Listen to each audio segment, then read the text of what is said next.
like to release, let go of a little bit more, imagine that could flow out with your breath. One final inhale and exhale at your own pace, slowing down and tuning in. Thank you, Gia. I feel like for a lot of us, the only time we're thinking about our breath is when we're wearing a mask and have glasses on. So it's good to have a reminder to slow down, be present in your body, and thank you all for being here. So I'm gonna let us get started with just introductions of who's joining us tonight. And I'm just gonna have people introduce themselves, your name, your pronouns if you use them, your job, and one thing that surprised you in a good way about spending so much time at home. And I'm gonna go alphabetical and start with lovely Alexxis. Hi, my name is Alexxis Robinson Woods. I use she and they pronouns. I am currently the Program and Services Director at Bradley Angle.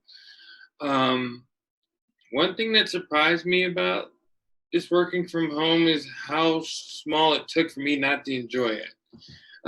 It became more about being at home trying to work versus working from home, which are two very different things. Yeah. That's very true. Erin, Madam Secretary, please take it away. So my name is Erin Waters. I use she, her pronouns. I'm currently a board member for Basic Rights Oregon. My day job is doing diversity and inclusion work for large healthcare corporations.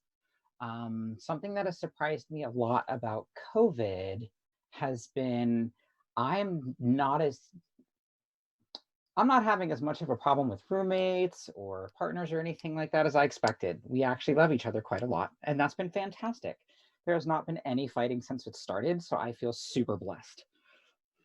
That is good to hear. Gia? Yeah, hi everyone. Gia Naranjo-Rivera. I am just at the tail end of my PhD at Johns Hopkins, and I'm the founder of Constellation Consulting, which is a small organization seeking to uplift the most marginalized communities. And I'm very excited to be with you all here today. Something that surprised me is just the depth of my need for connection with the land to be well. So I'm spending as much time as possible outside, and that's been really helpful in like processing grief and just being with like really big feelings that I'm struggling with. And I was also, I guess, a little surprised about how much of my own traumas surfaced through this process, and so that's been a beautiful outlet. So it's a 2-for-1. Thank you. Iden?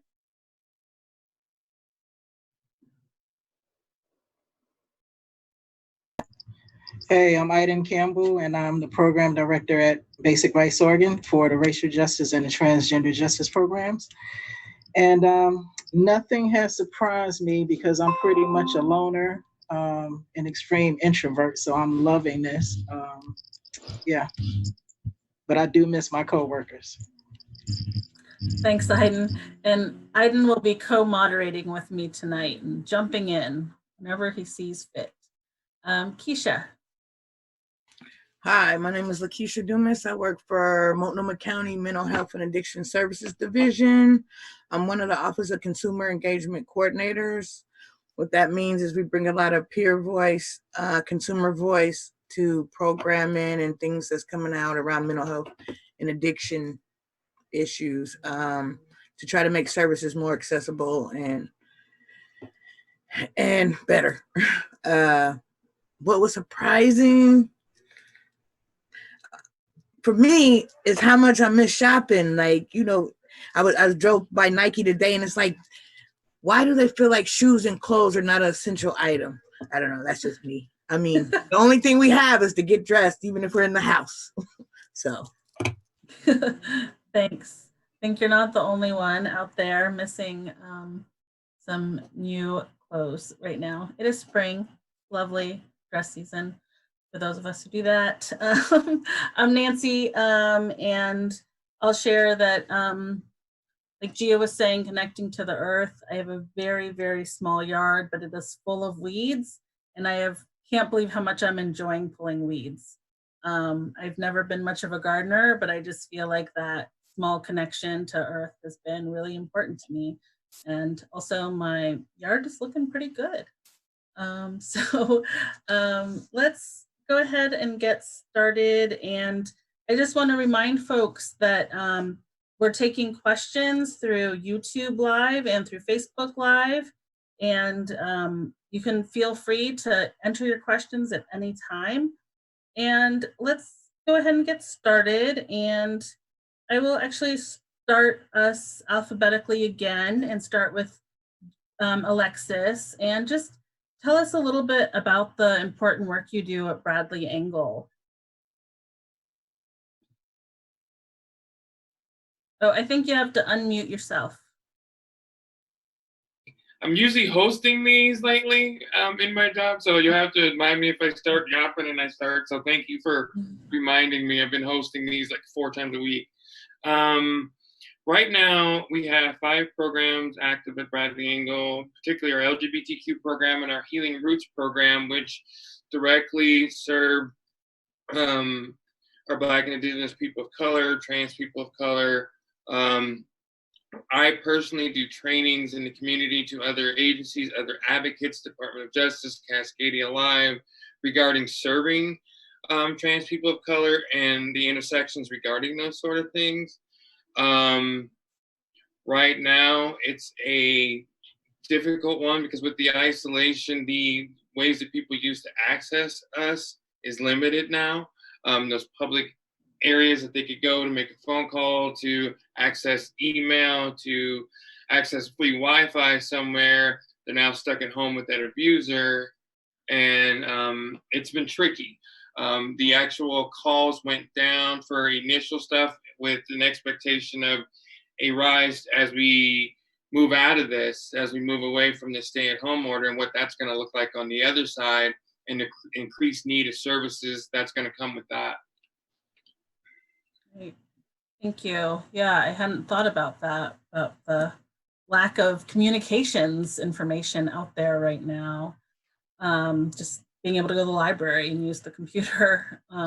That's huge. Thank you for sharing that.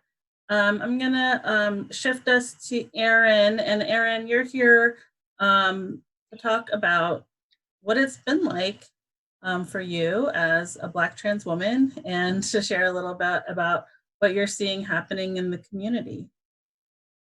Yeah, thank you, Nancy. So, I mean, as a Black trans woman, I see myself not just on the front lines, but as a consumer of these services. And it's actually been significantly challenging, even as someone with a high level of health literacy, trying to navigate these existing systems that were not built with us in mind. Everyone is trying to make this massive leap to telehealth options. And so when you're working in large systems and you're watching the system itself shut down access intentionally, aggressively, you wonder, where are my resources going and how am I still supposed to access those? It's been challenging. So I do a lot of work with educating providers. We are talking a lot about how folks who speak English not as a first language are able to access care, because that's been significantly challenging. There have been some articles that have come out that have been super disturbing. And working in healthcare, it was interesting seeing how our community at first started making jokes and memes about how we weren't really getting it because we weren't seeing the information pop up. And then come to find out, no, we are 70% of the loss in some of these spaces in our country. And so trying to be on the inside and pushing for access to this data, access to this information has been challenging, while I'm also, well, how do I access a mental health care provider today? How do I make sure that everyone whose care has been interrupted in some way, shape, or form is still able to access the existing system? And so that's really been challenging, trying to talk with senior leadership in healthcare, trying to talk with individual providers. It's super duper challenging. Yeah, it has felt challenging, and it feels like what's happening right now is a microcosm of just life in general, right, for our communities. Gia, can you tell us a little bit about your work in communities of color around trauma-informed care and mental health? Yeah, absolutely. And I love to build on what Alexxis and Aaron have shared, where there are some areas of intersection.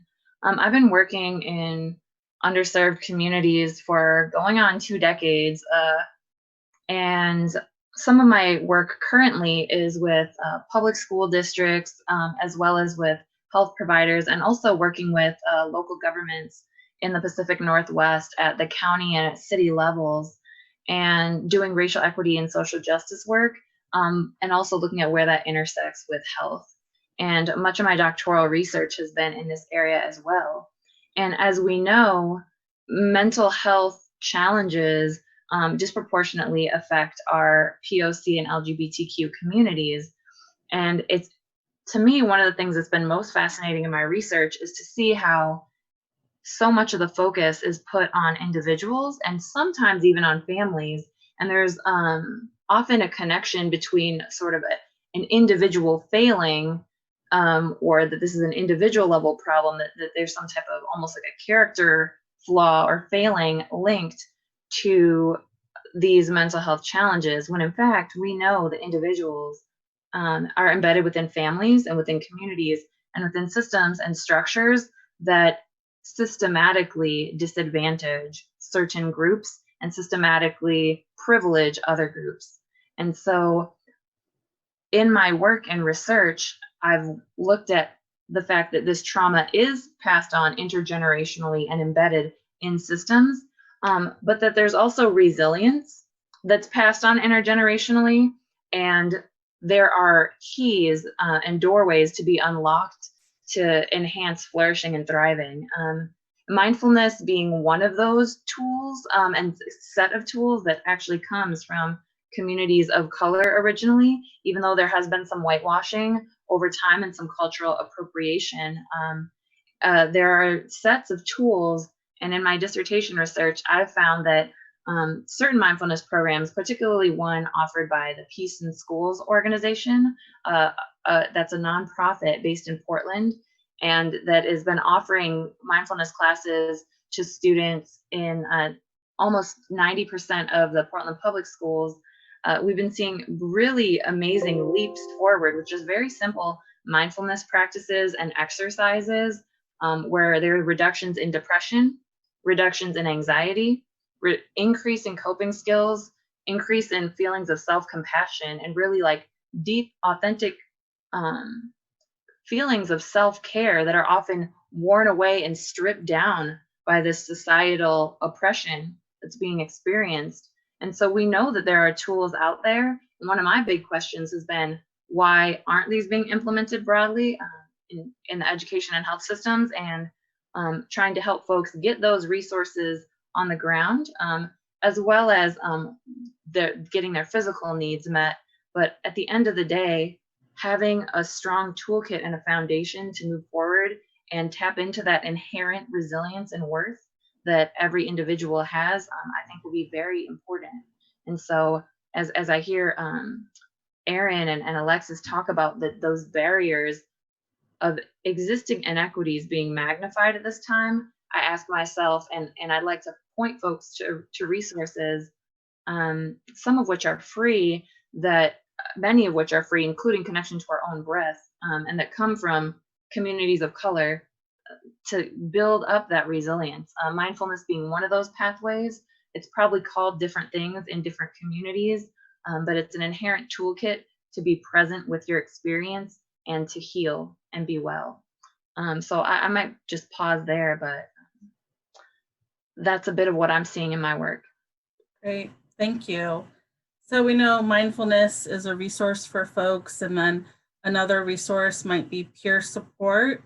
LaKeesha, can you tell us a little bit about peer support and how it's used in the mental health and addictions community and the work you do at the county?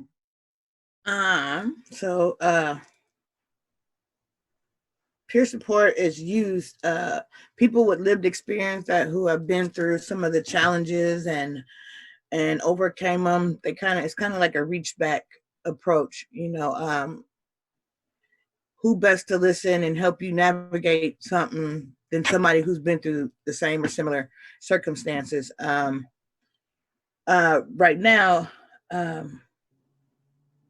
we still have telehealth and peer support doing telehealth and stuff. Right now I'm working with the state, the Office of Consumer Activities. They're writing a grant to SAMHSA to get more resources, especially to communities of color, immigrant, refugee, LGBTQ youth. Technology has been a big thing. We have moved so quick and so fast to technology and Zoom and telehealth, and not seeing that a lot of people don't even have access to technology or the right phone or none of these things. So really advocating to get these resources to these communities so they can really access their health. So we're working on something with SAMHSA. We're going to try to do an outreach thing to really go out. We have the peers, you know, PPE'd up, you know, really go out and try to help these folks one-on-one. If we can get the money to get the phones, get them the phones, program the phones, get them the apps they need to really be able to take care of their mental health. It's some treatment centers that are still open. They're taking like less people because I hate the word social distancing, physical distancing. But they're still open. There's some outpatient. They're doing Zoom meetings. But peer support in this fidelity model is like somebody helping someone who has been through the same struggles. It's really hard in here to navigate, especially like a person like me. I got 8 years clean and sober, but I needed somebody to walk me through that process. For a long time I knew I had a problem, but I didn't understand how to stop, how to move forward, how to do certain things. So I needed somebody to walk me through that process who's been through it, you know. And with my mental health challenges, you know, right now, mental health is a lot heavier than it has ever been, especially with the isolation. And so I tend to stay in Zoom meetings and reach out to friends and support, and probably need to stay off social media. It's something else, but yeah. Yeah, thank you for that. It is so important that we're looking out for each other and hearing about those experiences. And I know that probably has that kind of peer support model probably happens a lot in the domestic violence work that you might do at Bradley Angle, and just people helping each other get through this. Can you talk a little bit about, Alexxis, we know that domestic violence is up at this time, like time when people are stuck with their abusers. And can you just talk a little bit about this intersection between domestic violence and mental health instability? It's right now it's a fine line. It's literally further on the instability side, because in the LGBT community, we already live in a unstable mindset anyway, accessing just every day-to-day services that are our virtual human right. And then you add the fact that now, well, calls will only be going to emergencies, so police aren't responding as quickly as they should. They're prioritizing those. And when you're talking about marginalized identities, we shoot further down that priority level and what that looks like. And so it's difficult to maintain any kind of mental stability when you realize you already weren't getting much. You were only getting an inch of what they're providing anyway. Now you're getting far less than that, because they're saying, oh, well, it's not available. Well, it's simply not less available to the LGBTQ community, and particularly the trans community of color. Right now, it's more difficult because as a community, it's easier to work with things when you support each other. And that means physical ability to support another person, to be in proximity, because it's great and you can reach out and we can do all these wonderful things with technology right now. But I know that along with most communities of color, community is what heals, not isolation. And so, and that same thing goes through with the LGBTQ community as a whole. If we're not ability to join each other in a space, to support each other in an environment, our mental health, our stability becomes less. And then we have people gaslighting us because now we're stuck in the house. And this person who we could break away from for a period of time, who went to work, who went all these other things, where we had some sort of breathing room, some ability to think and determine how we were going to make, we don't have that space anymore. And so your mental health starts to deteriorate, because then you start believing what the abuser says, you start believing what the media says, you start believing social media about you, and you go further down that rabbit hole. So right now, it's, as long as this continues, it's going to be more difficult, because even when quote unquote things were equal, we still were on the short end of the stick. Mm-hmm. So given this rabbit hole, Mm-hmm. feels really dangerous for folks to go down, what are some resources that Bradley Engel provides to communities of color and just the LGBTQ community during this time of crisis? Bradley Engel is still operating. We're still helping people with housing. We're still working all our programs. We've just had to do them very strategically. We are getting creative with the safety planning that we're doing with folks in the community, because now we have to do it based around isolation and what that might look like. That means from one person to the next, that's going to vary. It used to be, oh, well, keep this stuff at another person's house. Well, now you can't do that anymore, because that presents another problem within itself.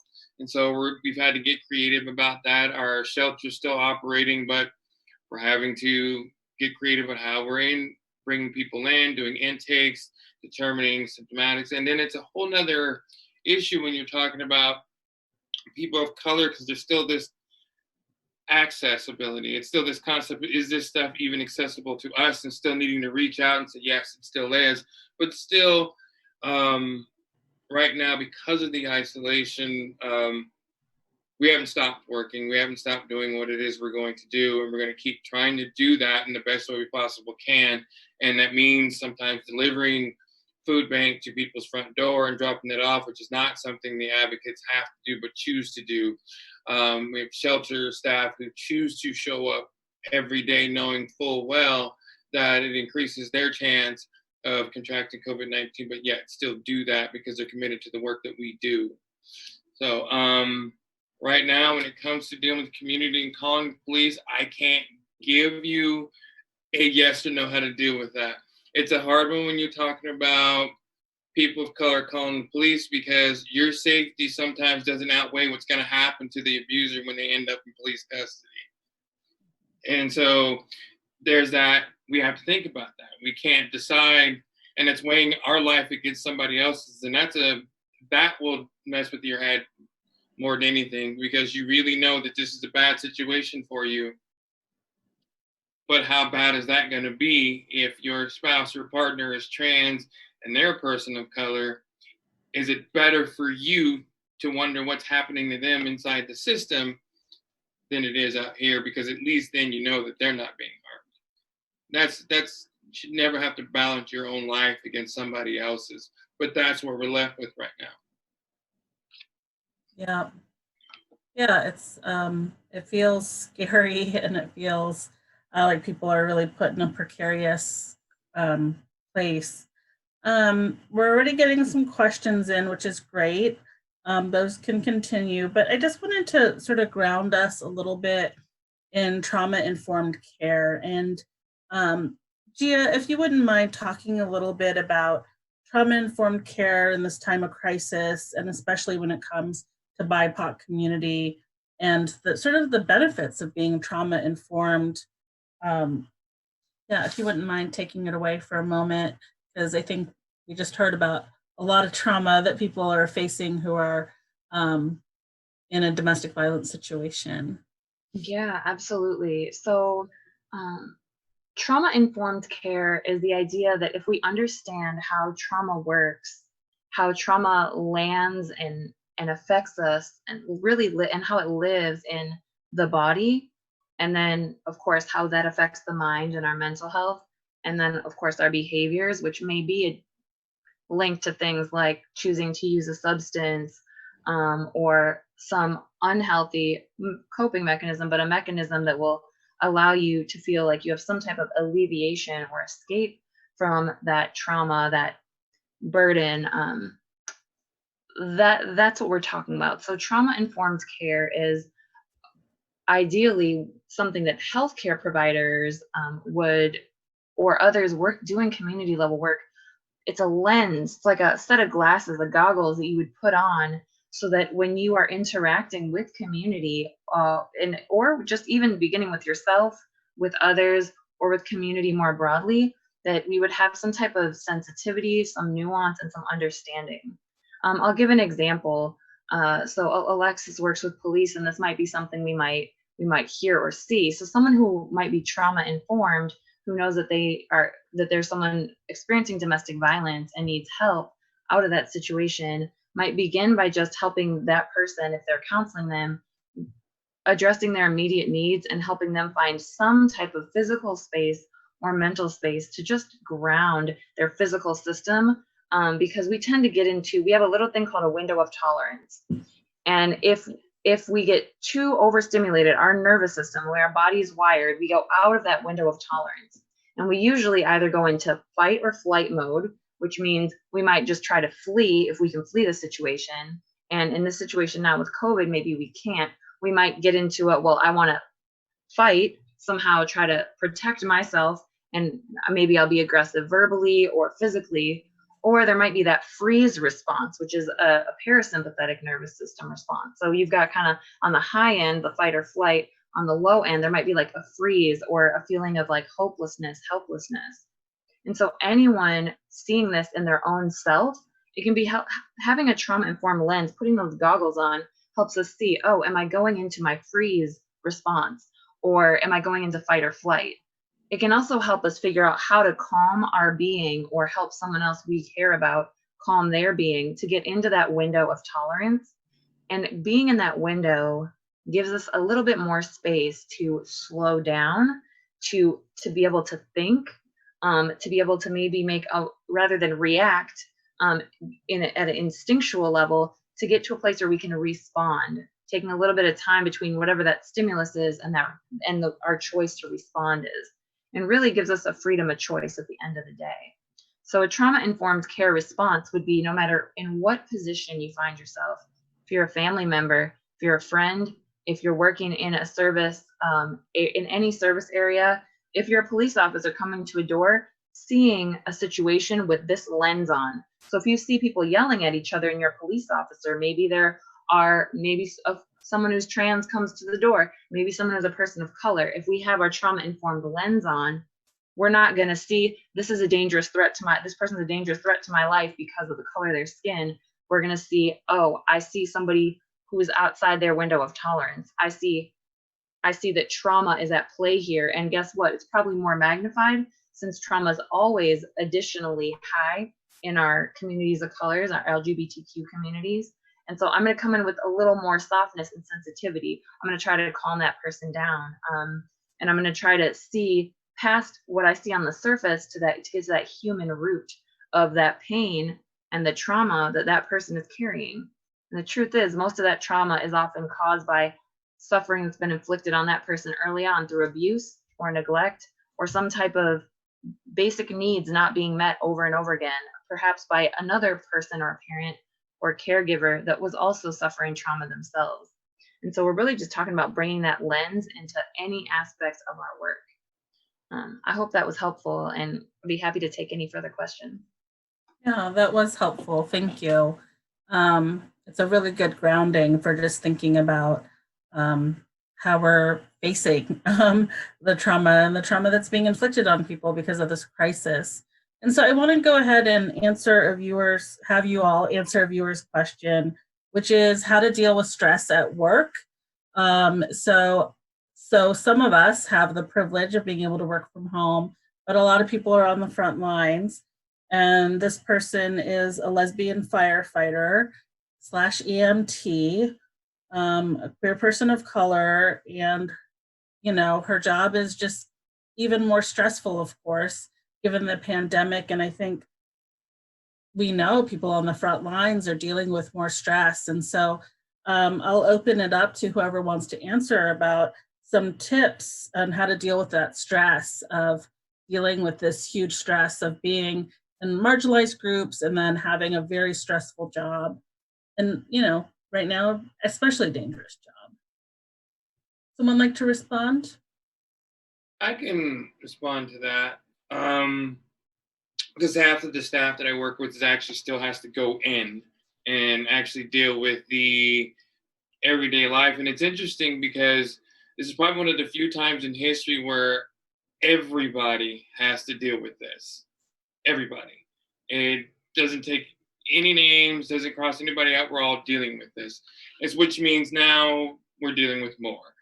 And what I've worked with, some of the advocates I work with, and what they do is developing what's going to be classified as the new normal, developing habits that are going to be ones that you're going to move in forward from here. And those habits, including a large part of taking care of yourself and understanding that you can prepare for all these things, do all these wonderful things to make life. And then something like this shows up and okay, I wasn't prepared for this. And especially if you're doing work as a firefighter, you're probably prepared for a lot of things.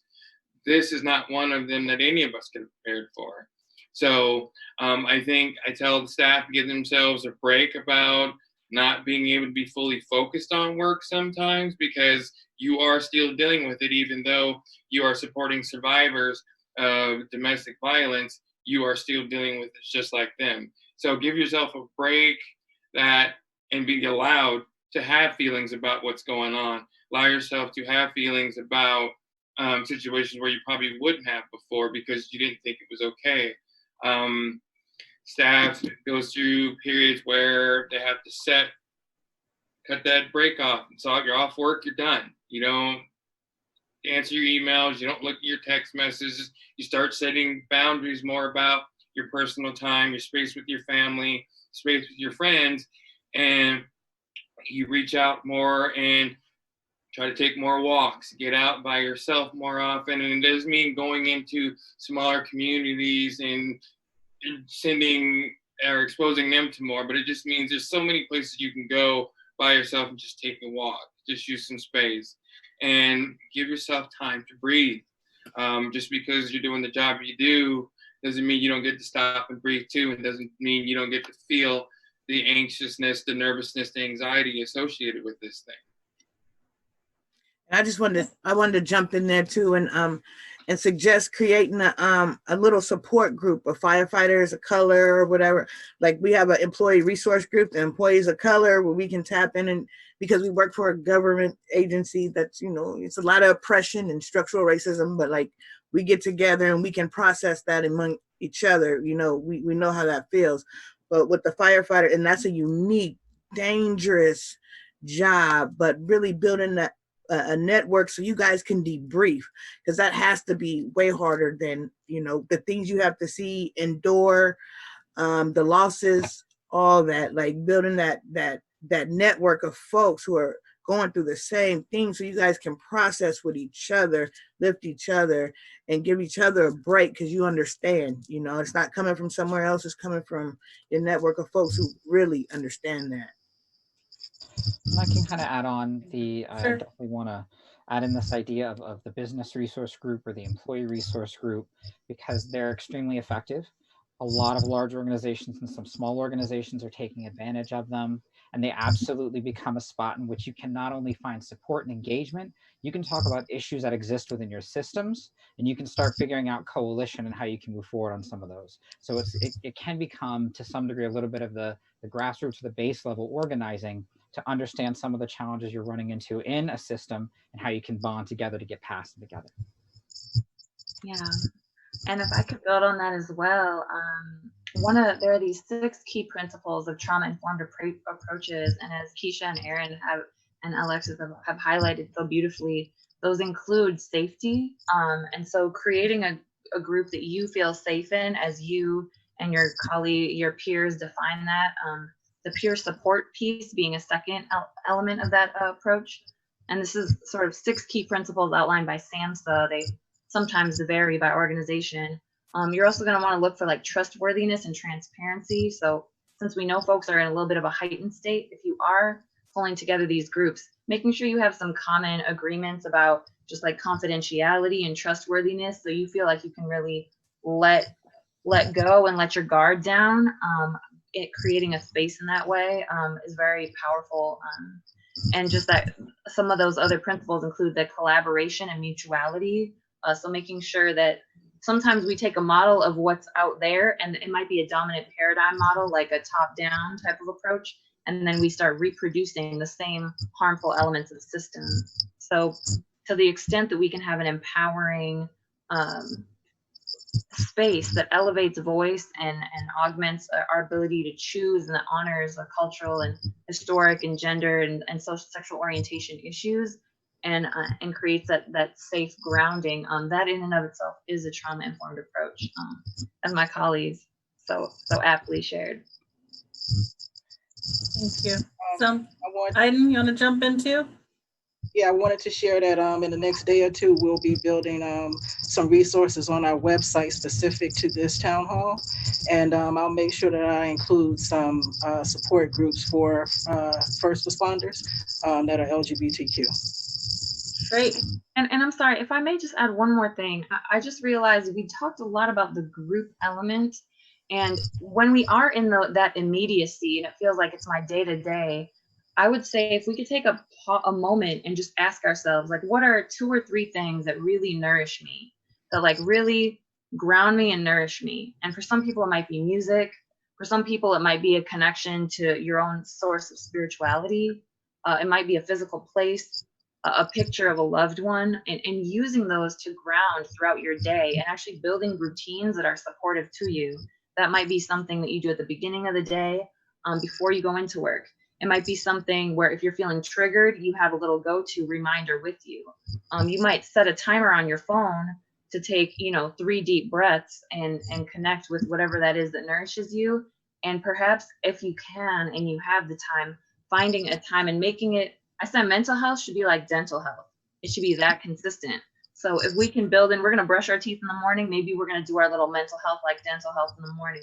And similarly, maybe something when we get off of work, especially if we're carrying a lot, like a firefighter would or others, that we would attend to before we get back into our home space, that would ground us and nourish us. Yeah. I wanted to add something to what Gia just said. There's a plan called Wellness Recovery Action Plan, WRAP, and it does just what Gia described. Basically, the person creates a plan to help keep themselves healthy, things that they enjoy, things that make them happy, people that make them happy, people that support them. And I'll make sure that I include that in our resources as well. It's a very good plan. I use it personally myself. That's great. Thank you, Aiden. And thank you all for taking that time on that question. I think it's so important that we really support our frontline workers who are carrying the burden of so many of us. And to the person who wrote that question, just please feel the gratitude we all feel for the work you're doing. It is so important. So thank you for that. And I just wanted to note, and someone else noted who wrote in a question, that a lot of the advice given was around support systems, and I feel like Gia and Aiden, you were alluding to things you can do for yourself, but we know a lot of us in our state are quite isolated, and maybe we're the only person like us for miles around. And so for those folks who are feeling isolated, and this person feels isolated, they don't have peer support, and they have strong social anxiety issues, can you give some tips for them and some advice for them? And it looks like, Erin, you might be ready to jump in. Mm-hmm. So I did a lot of work as a community health worker, and you've got people who have a variety of reasons why they don't feel confident reaching out, they don't feel comfortable engaging, and you need to find a way to do that. If support groups aren't a comfortable way of doing that, What I honestly suggest is to find, kind of like what Gia was saying, is find the things that nourish you.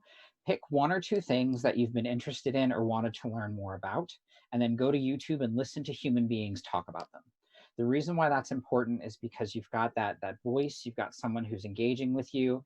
If it's someone who posts regularly, for example, if you're into farming, there's a family in North Carolina that posts a 20-minute video every day.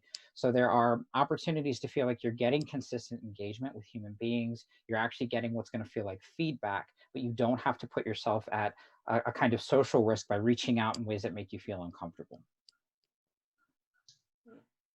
Yeah, that's a great idea. I would like to build on that too, by just saying that there are ways for us to individually find some sources of connection, not tricking the brain, but neuroscience is really interesting. And so on the one hand, it can be helpful to have another human being because unique to humans are mirror neurons, right? So there's something where when I see someone smile, I will smile back because our nervous system is wired that way. We're social creatures. There's also something right now that I should mention around the mask wearing, which actually triggers folks into a more heightened nervous system response because you're not able to see often a lot of those signals in the face that really show the ability that show what that emotion is. And so we may individually and collectively be feeling heightened nervous system response, which might make someone who's more introverted even or feeling more socially isolated even more so. But we also know that visualization in the mind is as powerful and lights up the same regions of the brain as actual experiences themselves, both in the sense of trauma as well as things that are healing. And so I might also recommend that there are several, and they're on YouTube and in other formats. You can look up some free resources. I'll send some to Eden, Iden, excuse me, to send out to the rest of the folks who are listening. But doing visualizations of circles of support, you can do imagined entities, you can have people, plants, animals, you can imagine ancestors, whether or not you can visualize their face, and you can actually imagine yourself being encircled by circles of support. There's a Lama Rod Owens, who's a great teacher. I'd recommend you looking him up. He also happens to be a gay and a man of color. He led something called the 7 Homecomings, which is a guided meditation where you visualize these circles of support, and you could tailor it to yourself so that you are feeling supported and grounded. I might also recommend that there might be ways where you can start to connect with folks in a written way without revealing your whole identity or going out there with your face on a camera. There are also ways, if you are ready to tiptoe out a little bit further, where you could join calls but just listen, or not have your image up. So there might be different ways to tiptoe out there, as well as some visualizations and self-nurturance practices. Great, thank you for that. And so I'm gonna move to a specific question from someone in recovery. They're going to online AA meetings, and those meetings have been Zoom bombed. Which is absurd. And for folks who don't know what that is, it's when people enter a meeting. I've experienced this in Zoom meetings, and it's usually people who are racist. So white nationalists have been using this. And so people have been Zoom bombing AA meetings, which I'd not heard before. So the person is asking, should your remaining anonymous be waived in recovery spaces to make sure spaces are safe for participants? And so I'm gonna see if maybe Keisha has a response to what's happening in those online AA. Yeah, I stay in the meetings, and it has been some bombing. So we have, and that's when we talk about anonymous, like literacy is everything. Not everybody knows really what that means. So sometimes they post the meetings on direct Facebook instead of closed groups and, you know, certain spots. But most of our meetings now, you have to have a password to get in, or there's a host that kind of can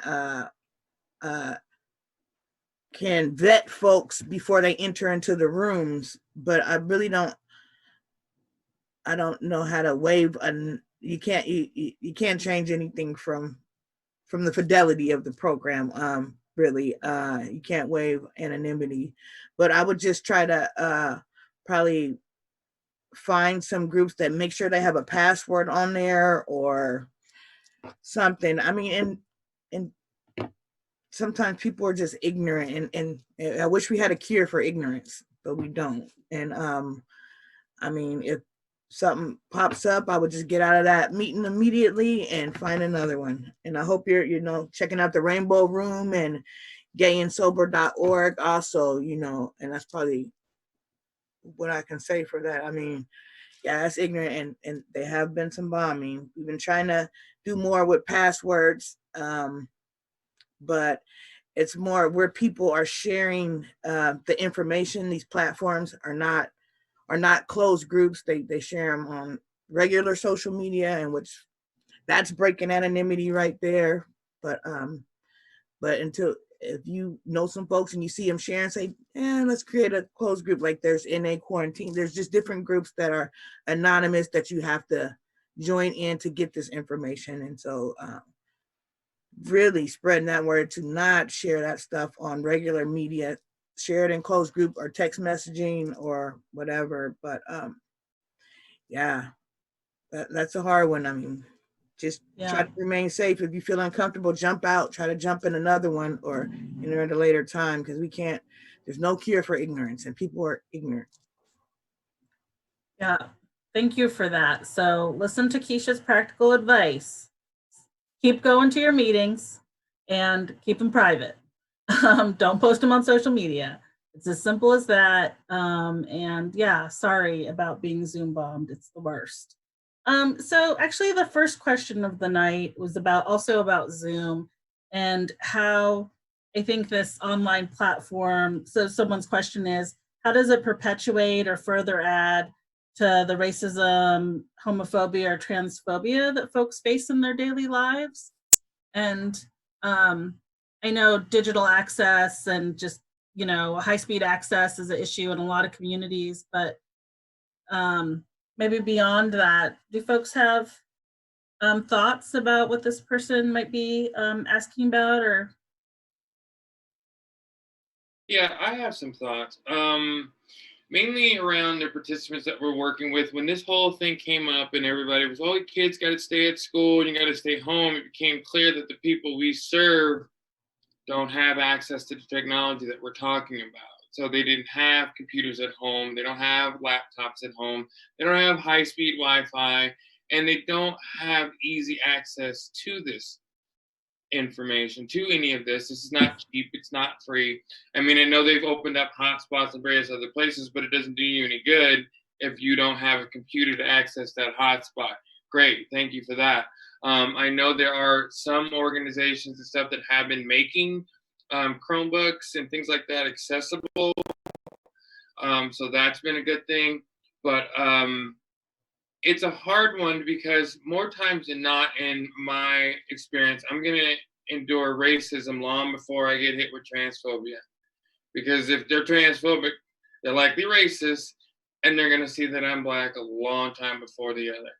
And so to say that I'm dealing with any transphobia with this platform, I would say no, because it's not about that. It's going to be about me being Black long before that becomes the issue. So I think it's interesting because the upside for me is I get to host a good deal of these meetings, so they know who's on the other end of it. But I suspect that more times than not, that's not the case. Being on a Zoom meeting earlier today with law enforcement, very different environment. It was still a good place, but at the same time, my feelings, my emotions, my energy is very different in that room because of who else is in that room.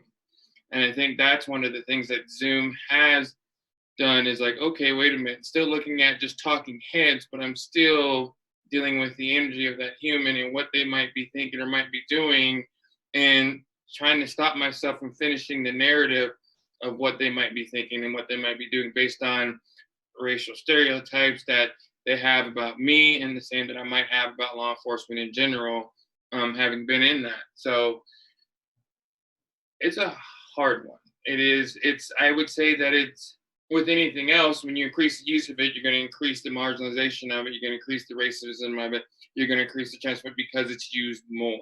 And until those things themselves, as individual entities, start to become less of an issue, the racism, the transphobia, it won't matter, because we'll just move on to a different platform and it's still coming. So yeah, it's still there just as much as it was anywhere else, I guess would be the easiest answer. It's just a little bit easier now that I can just click and turn them off. Yeah, so turn the racist off. And this is something we're seeing in large scale health systems too, because not only do you have to have access to a smartphone, you have to be able to get to a specific website, download the program, figure out how to schedule that appointment, whether it's with a person and waiting on a phone line or trying to navigate a website.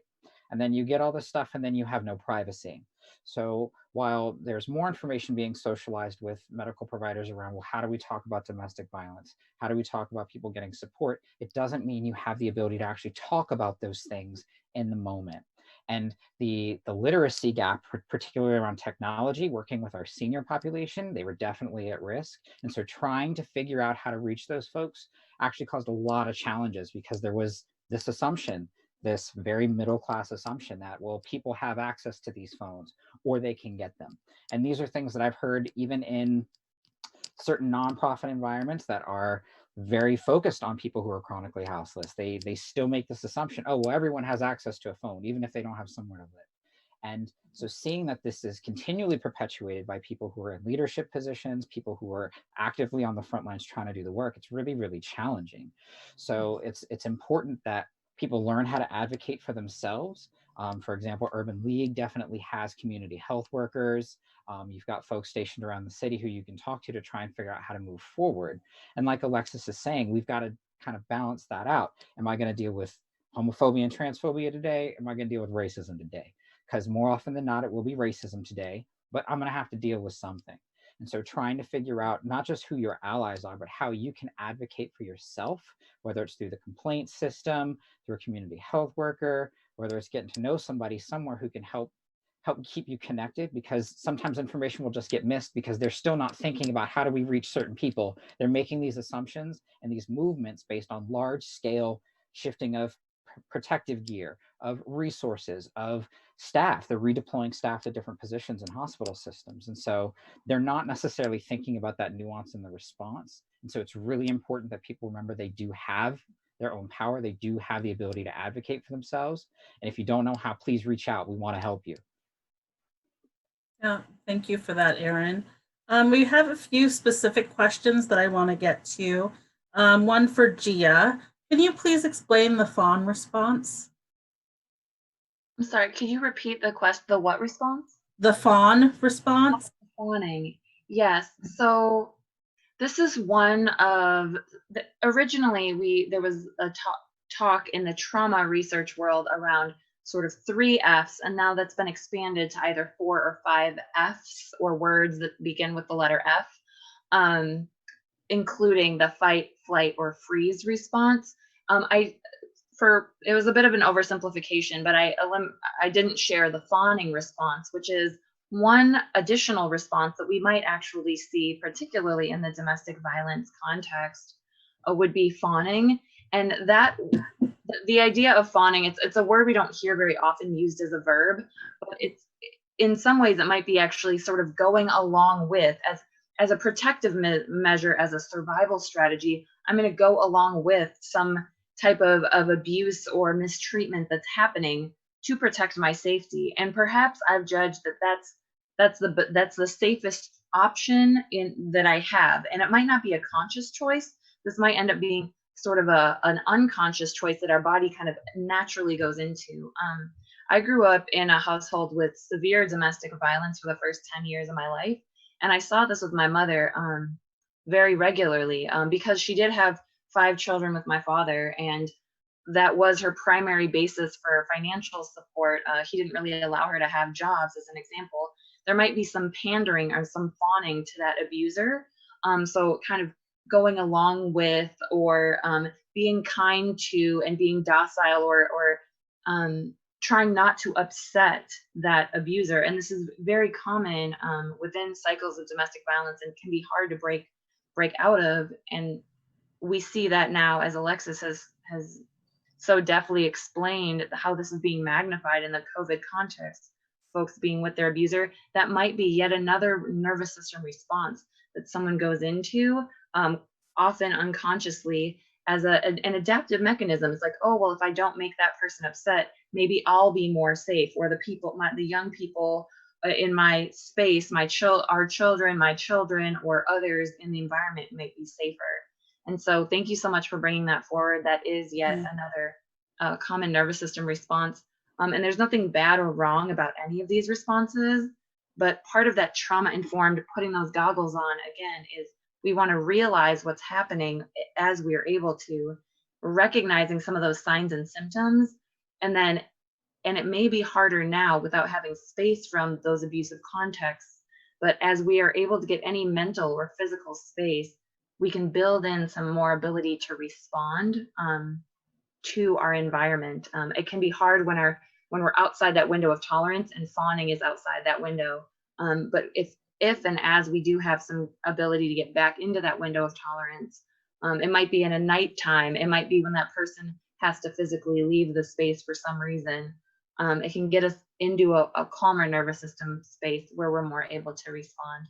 So I thank you to that person who brought that forward. Great, thank you for that. And I'll just say that we had some technical difficulties at the beginning of this, and the closed captioners, the live captioners have agreed to stay till 7:45 if people would be willing to stay a little bit longer. It's okay if you can't, but there's still a ton of questions from people out there. So if you're able to stay, just give me a little nod or a thumbs up. And looks like I got Gia and Aaron, Alexxis. Okay, great. Thank you so much. So we actually have a specific question for you, Aiden. So last year, Basic Rights Oregon passed Addie's Act, which was for every school system in our state to have a suicide prevention plan and suicide postvention plan. Why is it especially important to have culturally specific responses to suicide prevention? Yeah, thanks for that question. I was actually thinking about Addie's Act just listening to this conversation. But one of the reasons it's important to have culturally specific responses to suicide prevention is that most communities have higher suicide attempt rates in them. And so we need to be able to parse those communities out.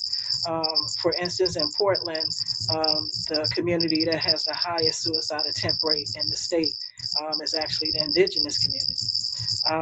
And after the Indigenous community is the Black community. But aside from those two communities, Latinx girls attempt suicide more than both of those communities. So it's important to know those specific details about different communities so that we'll know who to target our outreach to. Especially for people of color in different communities because of the systemic oppressions that a lot of communities have faced. And listening to Alexxis talk about domestic violence, suicide rates increase when there's a lot of domestic violence in the house for young children when they see that type of violence. And so it's just really important that we know from a culturally specific stance who we need to be specifically outreaching to, and also how to develop specific outreach tools for those communities. Great, thank you, Aiden. If you wouldn't mind muting yourself. Feels like there's something very loud happening where you are. Just FYI, there's some terrible noises, but we still heard good birds. Yeah. Mute, please. Thank you. So sorry for everyone's ears, but hopefully you heard Aiden's words above that noise. And let's go on to the next question, which I swear I didn't write this myself. What advice would you give a person who's working full-time, parenting full-time, and also struggling emotionally and is now being punished at work due to their struggles with productivity? And Aaron's my board member. I'm not being punished at work. Not my question. But yeah, I think that a lot of parents in particular are really struggling during this time with the pressures of schoolwork and just 24/7 being at home and the expectations of productivity. So anyone have any advice for this viewer? I could start it off, but I would be really interested to hear what others have to say as well. The first thing I would say is that we know from even what we've covered on this call that clearly that employer is not taking a trauma-informed approach. And we know that that's not ubiquitous, it's not commonplace in many workplaces. And I think one thing that can be helpful and empowering is just reframing, because we were given certain lenses and ways of viewing the world that are taken as a given, that we can start to question. And I do understand when employment feels precarious, it's like, well, do I really want to question that? But at least within ourselves, giving yourself space to say, hey, I'm a full-time parent and I'm a full-time worker. Like I'm working 2 full-time jobs. And I'm doing pretty damn good by holding it together. I don't know if I could say damn on here, but I just did.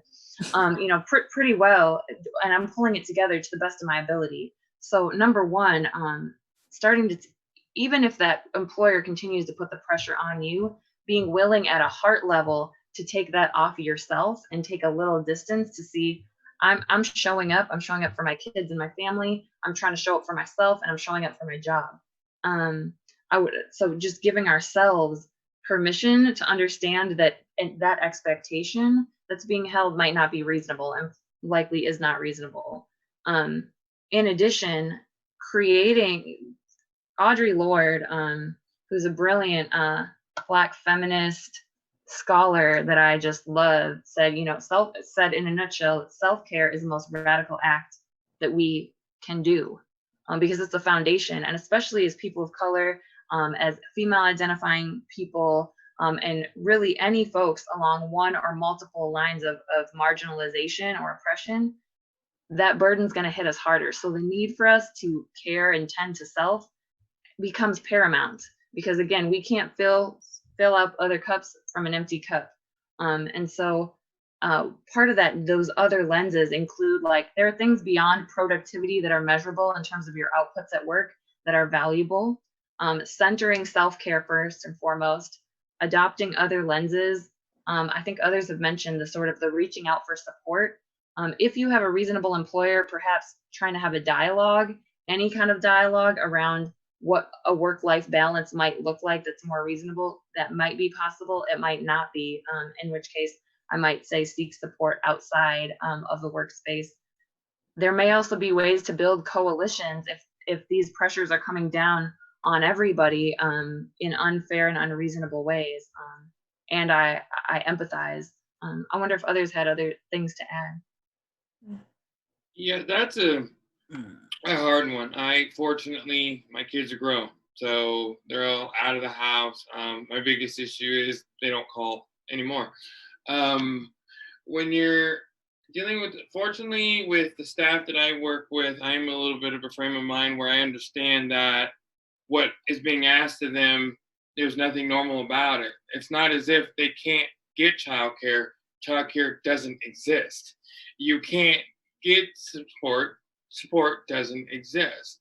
I would say talk to the HR department of your employer if you have one, and discuss that with them, because all of them are coming out with guidelines right now how this is supposed to be handled, and some of them have them, and some people just simply aren't following them. I know it's uncomfortable, especially right now, because you don't want to go and have any opportunity to lose your employment.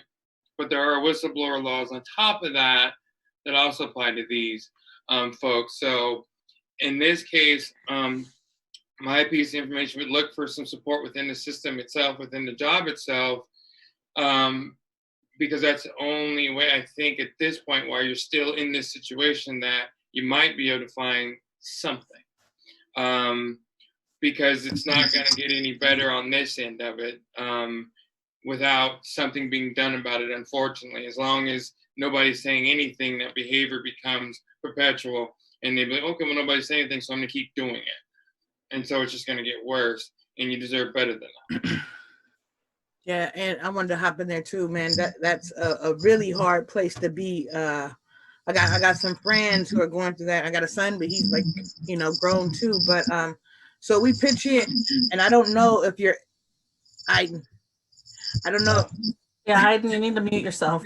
I don't know if you're able to ask for help, do a little respite. Like we take turns going over helping with the kids and all that, because I know all this is just, you have to turn into a teacher and work, and none of that is easy at all. But I don't know if you can ask a friend or a family member to, man, pitch in and help. I mean, that's a hard place, and you got to keep your job because you got to keep the kids fed, and then it's a whole cycle. And a lot of times we talk about self-care, but it's not those moments to even get self-care because it's ongoing.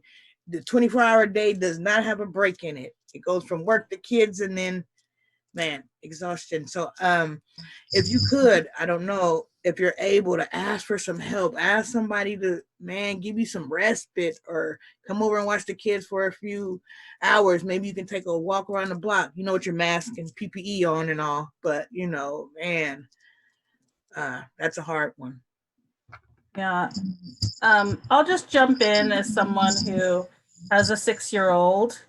And yeah, it's been really hard. And I have to say, the thing that's worked in my household is my partner, who was not my child's parent, was offered emergency medical leave through their work, like a lot of it, through this crisis. So they're able to, work less and basically go somewhat part-time and help with childcare, because I was losing it.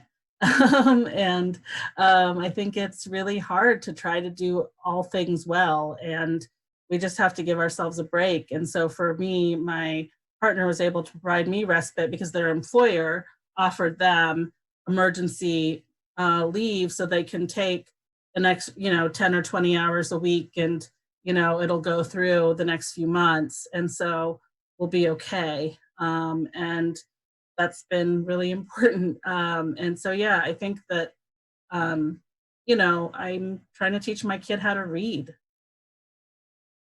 I don't know how to do that. So it's really hard. And so I just feel like be kind to yourself, because it's really easy in these roles to feel like we're failing at work and as parents. And we just have to know that by keeping our kids alive and thriving, we're doing all the things that we need to do. And so, yeah, just give yourselves a break.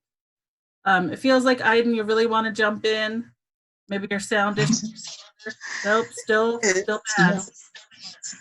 I don't know what it is. Can you hear me though? Yeah, I can hear you. Okay.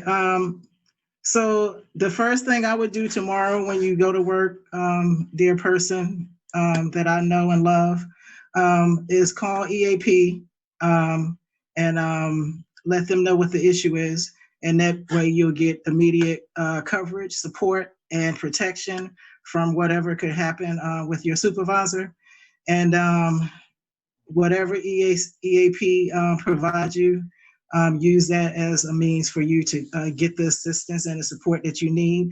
And normally they'll give you maybe 6 free sessions of probably some either a therapist or either a voc rehab specialist. My suggestion is to ask for a vocational rehabilitation specialist. And email me tomorrow so we can talk a little bit more. Okay. Thank you, Aiden. And so thanks for that, folks. And then I think we have a pretty specific question for folks who live on site. I'm imagining maybe in clean and sober housing and are tasked to clean and help with apartment complexes, and they're dealing with residents not wearing any masks, and folks responsible for the cleaning are at risk, resulting in a lot of stress and health concerns for the workers. Any suggestions for those folks? You know, it's really specific to folks living in that kind of apartment complex. Yeah. Is Keisha still on? If not, I'll. Yeah, Keisha's here. Did Keisha want to jump in, or you want me to jump in? I mean, that's a hard one. You know, first of all, I don't know where this place is ran through. I don't know if they need to file grievances or ask for the proper PPE. I mean, I don't like giving suggestions that are unrealistic, you know, and I'm not sure of that environment and what's going on and why it is the way it is. You know, we're all I mean, there's a lot of people working in inhumane circumstances, and I don't know what that looks like. I don't know what the organization is. If it's an organization contracting with someone, I don't know, a grievance process if possible. You know, we have a lack of PPE around here, so I can't really, you know, so it's hard. That one is a real hard one. But if they reach out to me or reach out to you, I can get them a mask and some gloves, you know, and I don't know. Because I can't, that's a lot of moving parts that I don't understand. So I don't want to give no false information around that situation because it sounds complicated. Well, thanks for that. Aiden, did you want to add anything? Okay, great. Thank you. And so I just got reminded, it wasn't a question, but just thinking about people living in hard circumstances and doing all this really hard work, I wanted to let folks know that Basic Rights Oregon was given a grant so that we could give gift cards to people who need help covering their basic needs. And so in the next couple of days, we'll be putting out just like, you know, you don't have to say anything about your circumstances. It's just like fill out basic information. It's not an application. If you fill out the, you know, basic information, you'll get it. But it's just like, if you live alone, you'll get a $25 gift card to Fubon. If you live with multiple people, you share how many people live in your household, and you'll get a Visa gift card up to $200, depending, it's $25 per person in your household. And so those are specifically for people who identify as people of color and who are in the queer and trans community.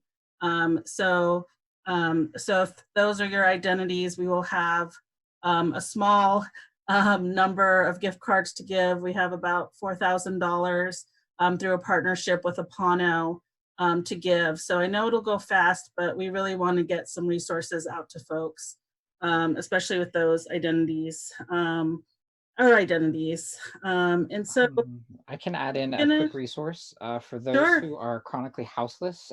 There is the PDX Trans Housing Coalition, who is eager to try and support you. So if you do need those resources, particularly around finding food, making sure you have somewhere that you can be, you can email them directly at pdxtranshousing@gmail.com. Great, thank you for that. Now I'm gonna go sort of alphabetically and just let folks share anything they want to share as closing comments, and then let Gia close us out after that with a mindfulness activity. So if you wouldn't mind starting, Alexxis. Okay. Hi, thank you. So I just wanted to reiterate that people give themselves a break during this, that all of us who are on this call are still expecting to work in environments and then we're expected to maintain a level of competency to do the same work that we do in the office all day, every day, or that environment, what it is. And I'm sorry, I'm not always that good, and I don't plan to try to be.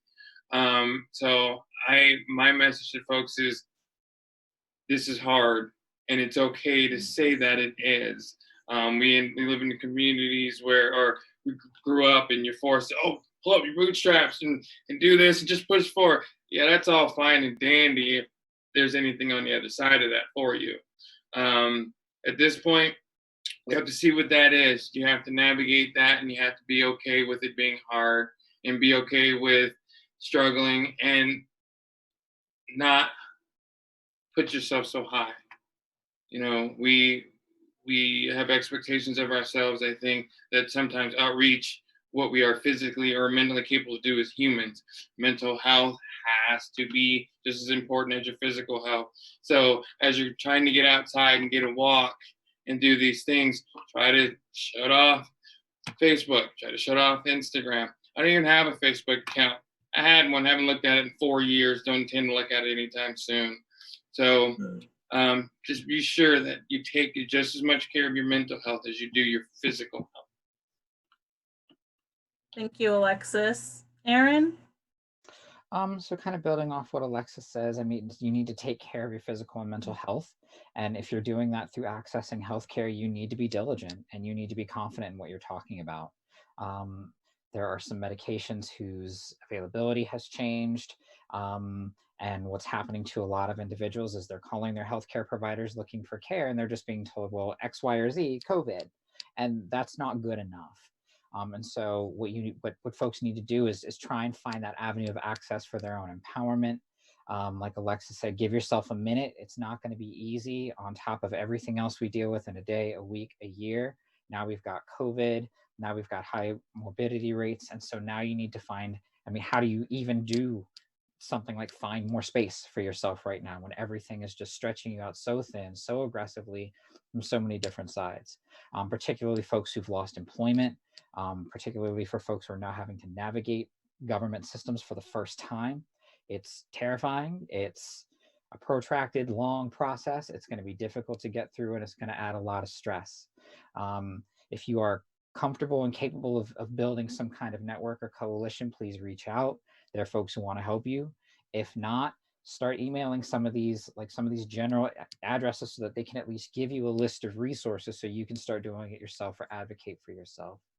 Now is a really good time to let people know you need help and be honest. I deal with social anxiety. I deal with a lack of access. I deal with a lack of literacy, whether it's health literacy or technological literacy. Be honest, because we can't help you if we don't know.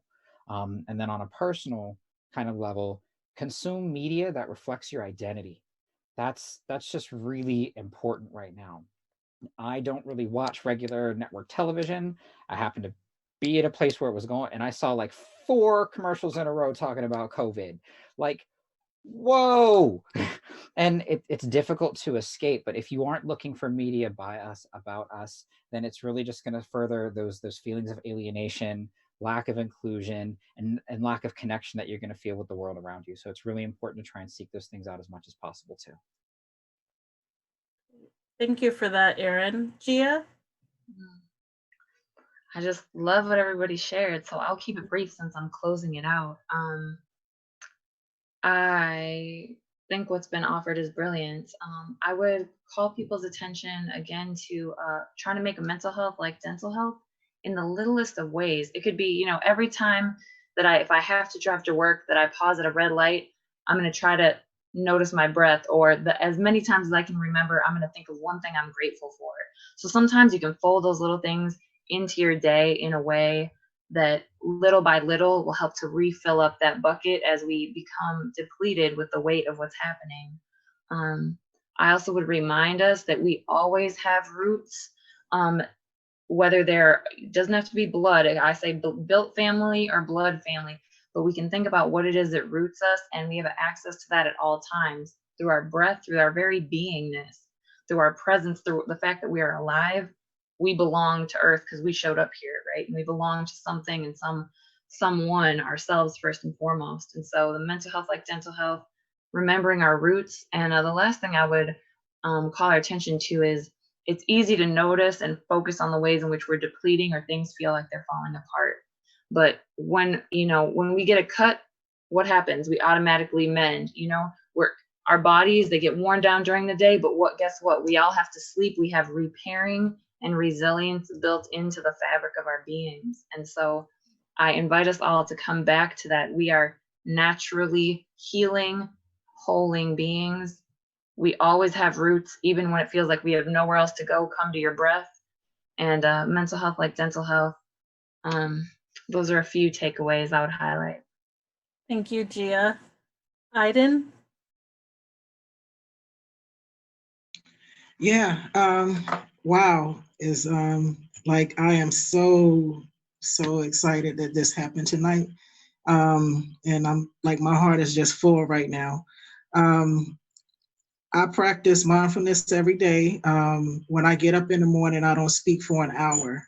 And I think that's very important for me to like become grounded in the day before I start moving in the world and become overwhelmed by everything that, you know, we have to do, especially working from home now. So I'm very quiet when I first get up. I call on my ancestors every day and I ask them to cover me. And I also make sure that I talk to at least one or two elders in my life every day. It's just important to, like, you know, Aaron says, stay connected to who you are and make sure that the media represents you. And, you know, just watching Netflix, like just trying to watch as much, you know, Black girl magic and whatever else I can find with some melanin. That's great. Thank you. Keisha? I just would say, man, all of you, give yourself a break. It's hard. It's heavy. Like I have my days when it's like it's so much grief and loss and pain. And I'm an empath, so I feel people's pain and it's heavy, you know. But give yourself a break. Like you're doing the best you can in the circumstances you're in. And so I don't know what people accesses to, like cable or Netflix. I binge watch Netflix, love it. Music is something that does something to the soul for me. Like if you're not a big person on like you know, reaching out for support or something, find that favorite artist whose music just speaks to your soul, and listen to them and let them ground you and, you know, give you that big hug. Yeah, like when I hear music, I'm on a whole nother page. I love it. Yeah, that's what I would say. And I put up some links for some resources for culturally specific mental health and stuff. Yeah, but the biggest thing is give yourself a break. We are all just doing the best we can at something we have never seen in our lifetime. So yeah. Thank you for that, Keisha. Very wise words. And I just want to tell our panelists that most of the comments were just people being thankful for all of you. So thank you for being part of this panel. And also, I'll just share a couple people offered some resources, especially for people who are on the front lines doing this work. Lines for Life has a virtual Oregon Helpers Wellness Room every Monday, Wednesday, and Friday from 12:30 to 1. And you can access that information on their website. You can get a break, look for community.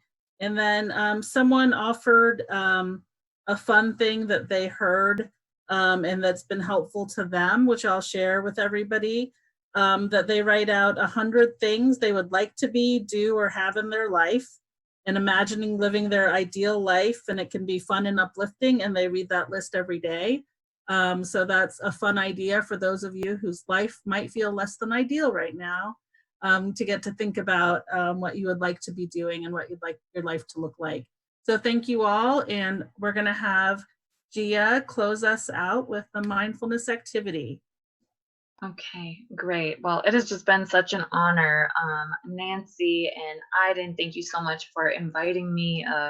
Keisha and Alexxis and Aaron, what a pleasure it's been to be on this call with you all. I would also like to say that I will share a list of resources that I know of. Many of them culturally specific, are led by POC and LGBTQ folks in the mindfulness space if you want to test it out.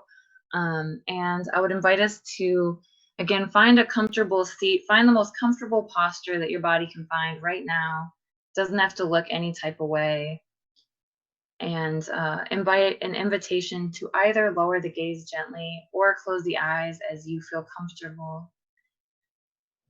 And let's just take a couple deep belly breaths, feeling ourselves connected here through this space, through time, in this moment. Breathing in deeply and seeing if the breath can invite any gentle unwinding and letting go of any tension that might be in the belly. Not forcing, just a gentle invitation to drop in.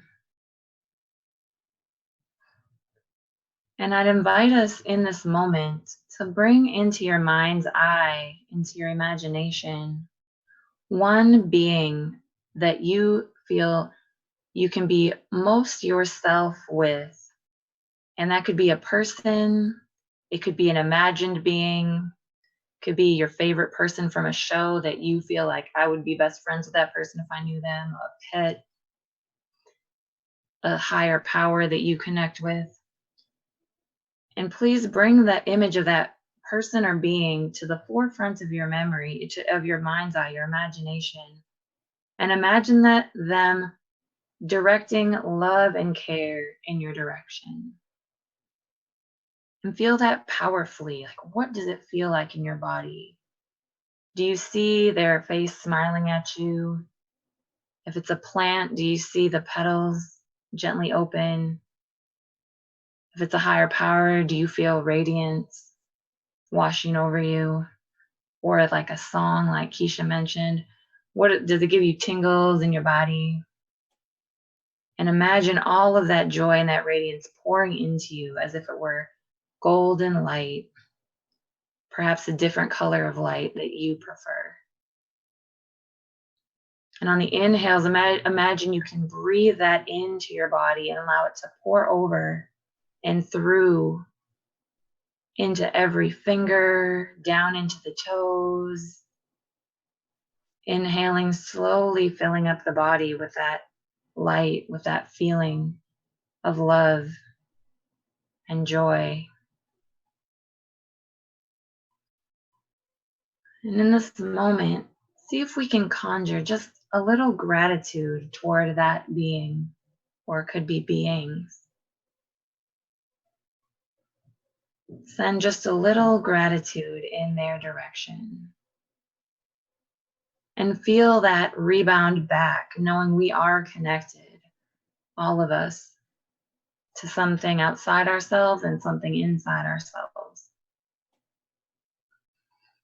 Breathing in, feeling that gratitude, that love come into us. Breathing out, sending it back to that being.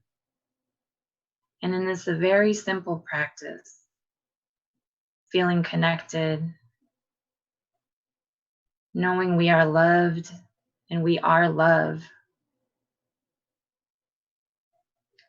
Feeling grateful for what nourishes us and extending gratitude out into our world.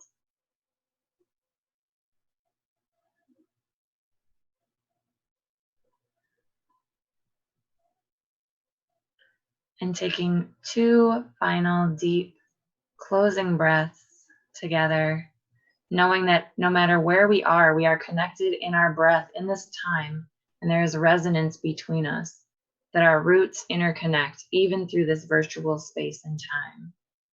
Taking 1 big breath in and out, and a second final breath in and out. And then gently lifting our gaze, taking in our surroundings, perhaps the sounds or the textures and colors around us.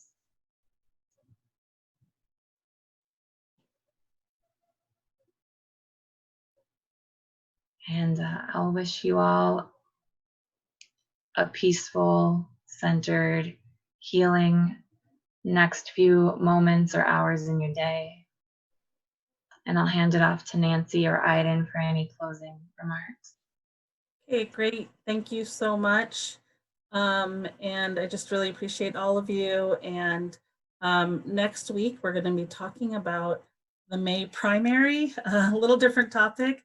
And we're still working on the title. But yeah, voting during the time of COVID, pandemic primary, you know what I'm talking about.